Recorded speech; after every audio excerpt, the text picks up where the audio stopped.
Hello, it's Friday, September 15th, 2017. You are listening to Inception Radio Network, voice of the fringe majority. This is Carol Carl with UFO Headline News. Let's check our sky watching for tonight from a news source. We found a source at the fairbanksmuseum.org. There's a planetarium in Alaska, at least one, and here's what they say. The summer skies, like the weather, are in transition through September. The Scorpion lowers into the southwest through the month, followed by that teapot in Sagittarius. Between them, Saturn remains in view, getting lower each evening. Earlier evenings feature the Big Dipper sinking lower into the northwestern skies, while that broad, faint path of our Milky Way arches from northeast to southwest. The summer triangle lingers above, while the eastern skies are relatively absent of bright stars. You can see Jupiter, but it will disappear into the glare of the setting sun. Here's what tonight specifically looks like. Fairbanks Planetarium writes this. Tonight, a close encounter of the planetary sort appears low in the eastern skies tomorrow morning from 5:30 to 5:45 a.m. Mercury will give us its best morning view of the entire year, joined just below it by the much fainter Mars. Each morning this weekend, Mars will climb a little higher above Mercury. Watch for it. And it's curtains for Cassini. Let's go to earthsky.org for their space department's coverage of this. And here's the headline, Goodbye Cassini! ! The staff at EarthSky wrote this. Mission scientists predict loss of contact with the Cassini spacecraft today at 7:55 a.m. Eastern Daylight Time. That's 11:55 UTC. And depending on where you are when you hear this broadcast, it may already have happened. There's a link you can click to learn how to follow the mission's fiery end online, and you can find that link later at ufoheadlinenews.com. We're sure it's all going to be archived even if you miss the actual moment. Cassini is ending its 13-year tour of the Saturn system with an intentional plunge into the planet to ensure that Saturn's moons, in particular Enceladus, with its subsurface ocean and signs of hydrothermal activity, remain pristine, that's the word, for future exploration. The spacecraft's fateful dive is the final beat in the mission's grand finale, 22 weekly dives, which began in late April. Those dives between Saturn and its rings. No spacecraft has ever ventured so close to that planet before. The mission's final calculations predict loss of contact with the Cassini spacecraft will take place today, 7:55 a.m. again. Cassini will enter Saturn's atmosphere approximately 1 minute earlier at an altitude of about 1,190 miles, that's 1,915 kilometers, above the planet's estimated cloud tops. That's the place where altitude air pressure is 1 bar. That's equivalent to sea level on Earth. Live mission commentary and video from Jet Propulsion Laboratories out of Pasadena, California. That's where mission control is, and that will air on NASA television from 7 to 8:30 a.m. Eastern Daylight Time. That's today. There's a post-mission news briefing from Jet Propulsion Laboratories that's currently scheduled to take place at 9:30 a.m. Eastern Daylight Time, or 13:30 UTC, and that also will be on NASA TV. During its dive into the atmosphere, the spacecraft's speed will be approximately 70,000 miles per hour, 113,000 kilometers. The final plunge will take place on the day side of Saturn, near local noon, with the spacecraft entering the atmosphere around 10 degrees north latitude. So it's high noon on Saturn for Cassini. When Cassini first began to encounter Saturn's atmosphere, the spacecraft's altitude control thrusters will begin firing in short bursts to work against the thin gas and keep Cassini's saucer-shaped high-gain antenna pointed at Earth to relay the mission's precious final data. As atmosphere thickens, the thrusters will be forced to ramp up their activity, going from 10% of their capacity to 100% of the span in about a minute. Once they're firing at full capacity, the thrusters can do no more to keep Cassini stably pointed, and the spacecraft will begin to tumble. When that antenna points just a few fractions of a degree away from Earth, communications will be severed permanently. The predicted altitude for loss of signal, it's about 930 miles, 1,500 kilometers above Saturn's cloud tops. From that point, the spacecraft will begin to burn up like a meteor. Within about 30 seconds following loss of signal, the spacecraft will begin to come apart. Within a couple of minutes, all remnants of the spacecraft are expected to be completely consumed in the atmosphere of Saturn. Due to travel time for radio signals from Saturn, which changes as both Earth and the ringed planet travel around the Sun, events currently take place there 86 minutes before they're observed here on Earth. This means that although the spacecraft will begin to tumble and go out of communication at 6:31 a.m. Eastern Daylight Time at Saturn, the signal from that event will not be received at Earth until, 86 minutes later. Here's a quote from Earl Mays. He's Cassini project manager at NASA's Jet Propulsion Laboratory. Quote, "The spacecraft's final signal will be like an echo. It will radiate across the solar system for nearly an hour and a half after Cassini itself is gone. Even though we'll know that at Saturn, Cassini has already met its fate, its mission isn't truly over for us on Earth as long as we're still receiving its signal." End quotes. Cassini is set to make groundbreaking scientific observations of Saturn using 8 of its 12 science instruments. All of the mission's magnetosphere and plasma science instruments, plus the spacecraft's radio science system, its infrared and ultraviolet spectrometers, will collect data even during that final plunge. Cassini's last transmissions will be received by antennas at NASA's Deep Space Network Complex in Canberra, Australia. From way up above to way down under. That's cool. Goodbye, Cassini. You've done a great job. We've grabbed UFO sightings for UFO Headline News. How appropriate. They're from various sources. We'll start with William Puckett's excellent site, UFOsNorthwest.com. For this report, which Northwest doesn't really apply, this comes from the country of Greece, city of Patras, spelled Patras. The date of this sighting was August 31st, 2017. The time of the sighting was 11:40 p.m. local time. And here's the headline: 8 steering wheel-shaped yellow-orange orbs. Here's the description, first person from the witness. "I saw 8 steering wheel-shaped yellow-orange orbs, which appeared approximately for 5 minutes in the sky, fading their lights. But they could still be seen. And then those lights shined brightly again, on and off, once, sometimes twice. 2 of these objects had green and red lights as well, and then they started to move away. They hovered around initially together, creating a triangle shape in the sky. It reminded me of being similar to airplane displays. But then these lights separated.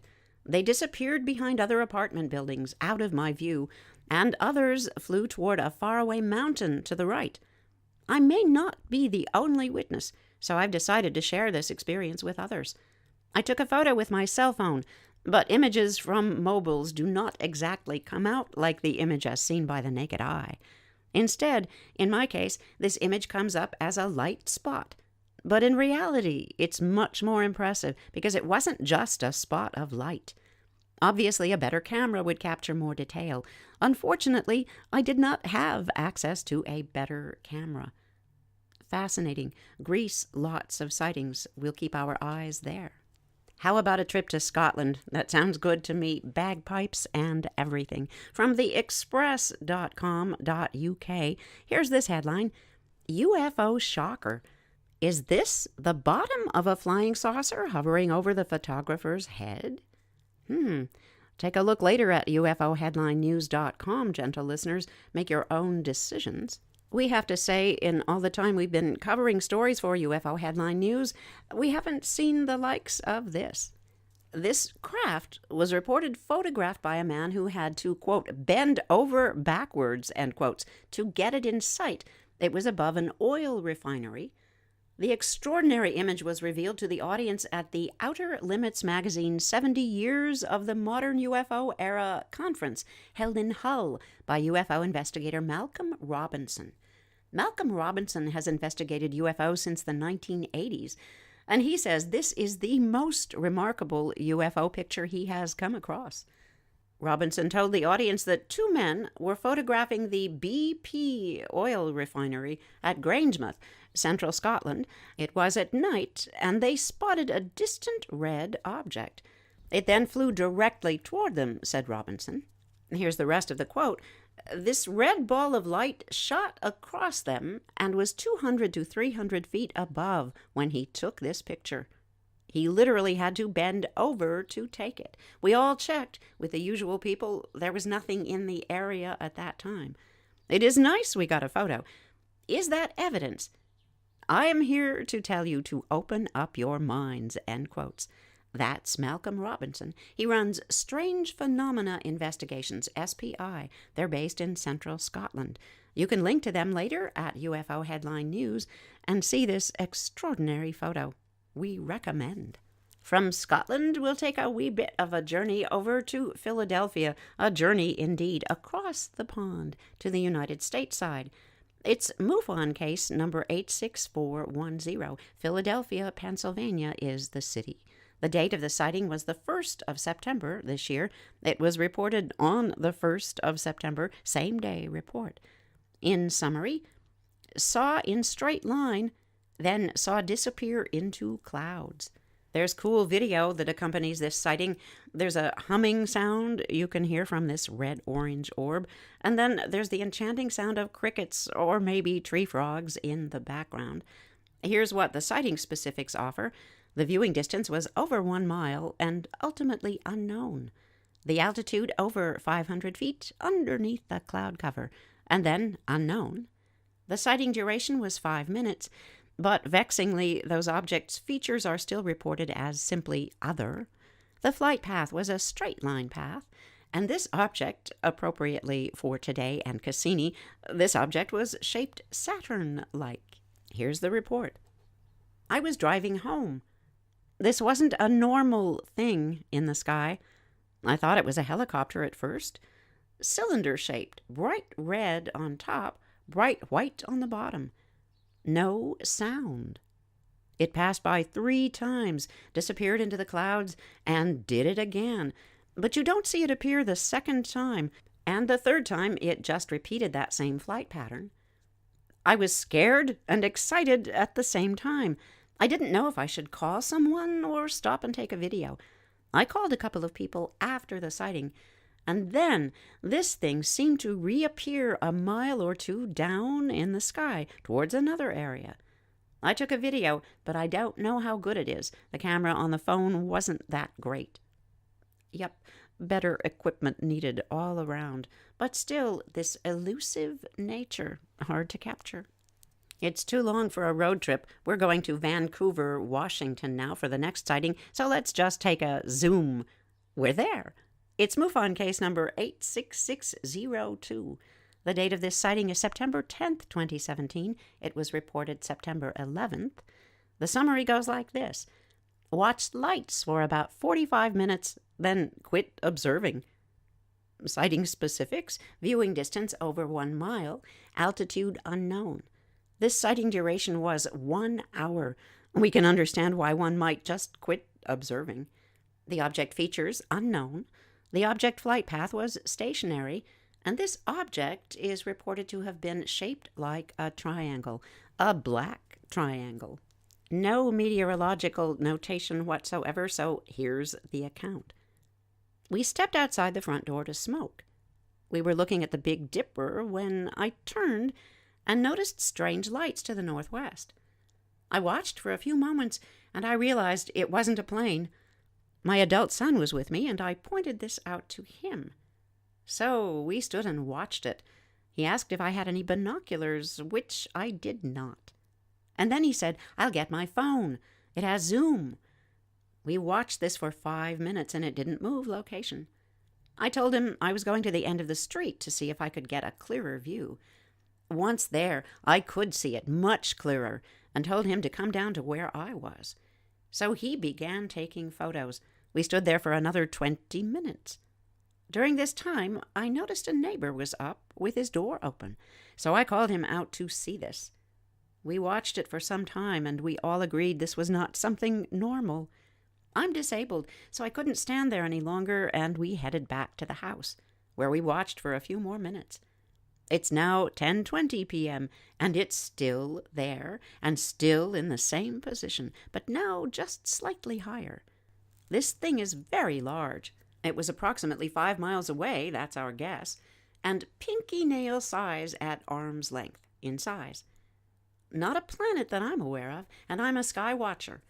I've never seen in any season this before. As I write this, the object is still observable, and it appears to be bobbing up and down in elevation, although very slowly. I'm signing off now. It's 10:30. It's still there. By the way, we do have photos, but we don't know how to download them. Oh, at the bottom of every sighting reported to the UFOstalker.com site, there's a section where you can leave your comments and suggestions or questions if you have them. It's a community of folks there. We're guessing somebody's going to pop in and suggest to this witness how to download said photos. We'll watch and keep you posted.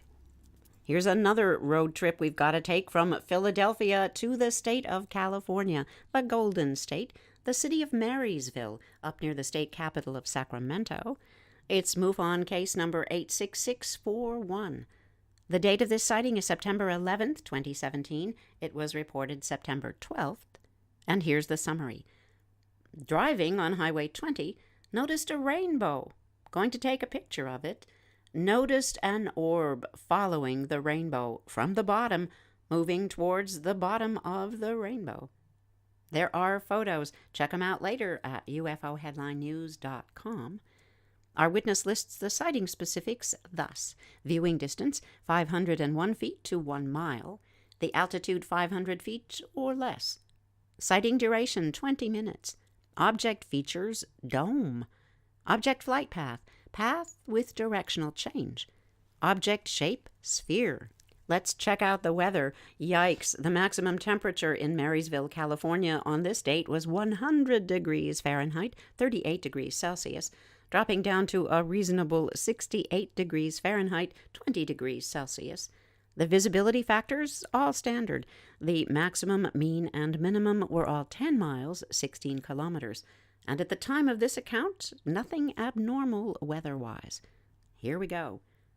I was driving on Highway 20 in California, near the city of Marysville. I was heading back towards Auburn, about 7:30 p.m. It was September 11th.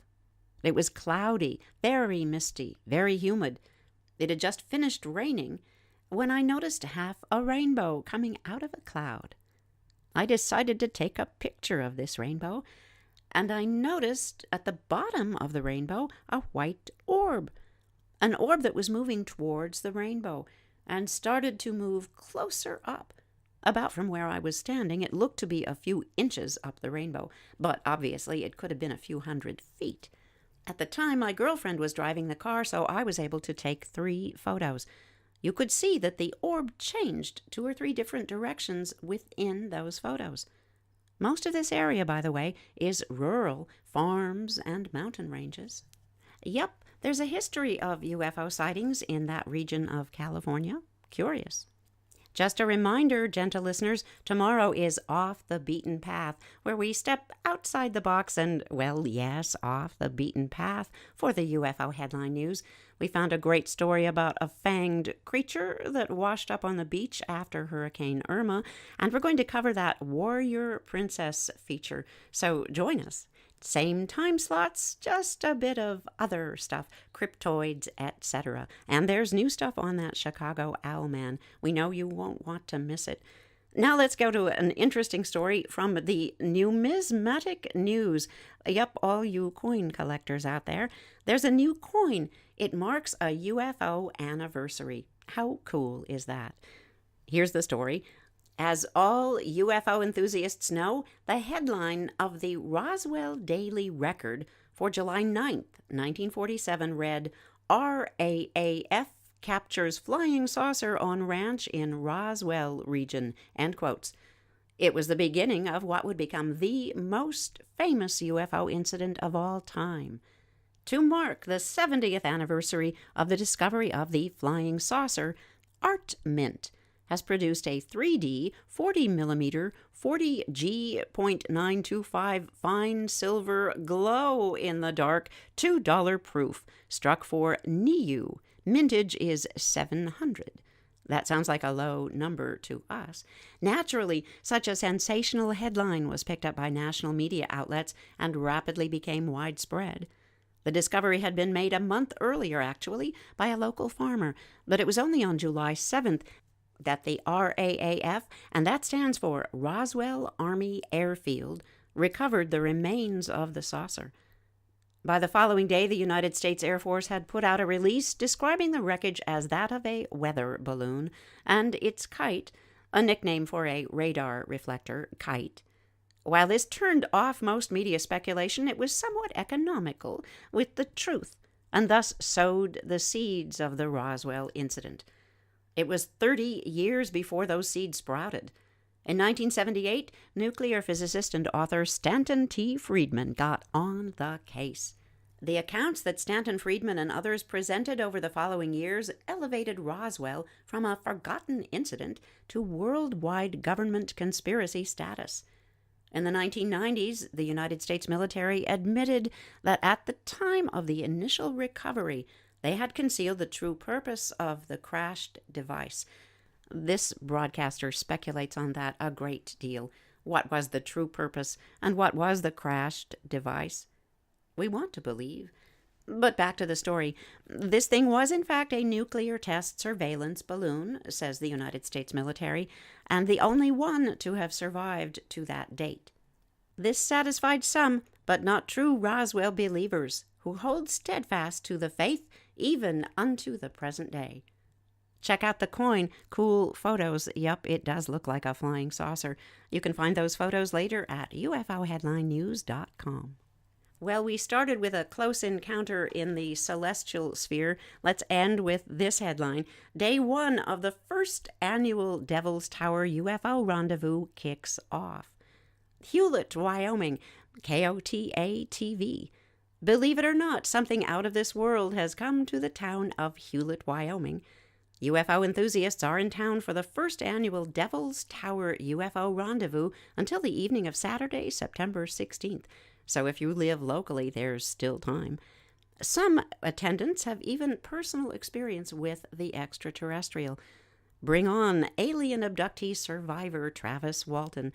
Quote, I got out to take a closer look. I was struck by a blast of energy from this craft and taken aboard, end quotes. And the Travis Walton quote we like best is, if I had it to do over again, I never would have gotten out of that truck. Here's a quote from an attendee, Lori Tucker. She said, quote, seeing is believing, and it started when I was 12 years old. I've been fascinated with the subject matter ever since I saw my first UFO, end quotes. On Thursday, those attending the conference had a chance to hear from keynote speakers on the topic of investigative field training. They're in Hewlett celebrating the 40th anniversary of the Steven Spielberg movie Close Encounters of the Third Kind, since a great part of that film was shot near Devil's Tower. One of the field investigative trainers and molecular biologist, Richard Beckwith, uses science to explain things he doesn't understand. But he says sometimes there is no scientific reasoning. Quote, some of those unidentified objects that people see in the sky might actually be probes from an alien civilization. I'm not saying that they are, but I'm saying that 5% of the unexplained sightings certainly leave open the possibility that this is in fact the case, end quotes, explains Beckwith. The first ever Devil's Tower UFO Rendezvous began Thursday and will go on until Saturday. They've got a variety of activities for everybody in the family. How cool. Oh, don't you wish you were there? But we've got to go from here because that's a wrap. Thank you for listening to Inception Radio Network. Follow this broadcast at UFOHeadlineNews.com. Take care of each other. We're all in this together. This is Carol Carl. See you tomorrow.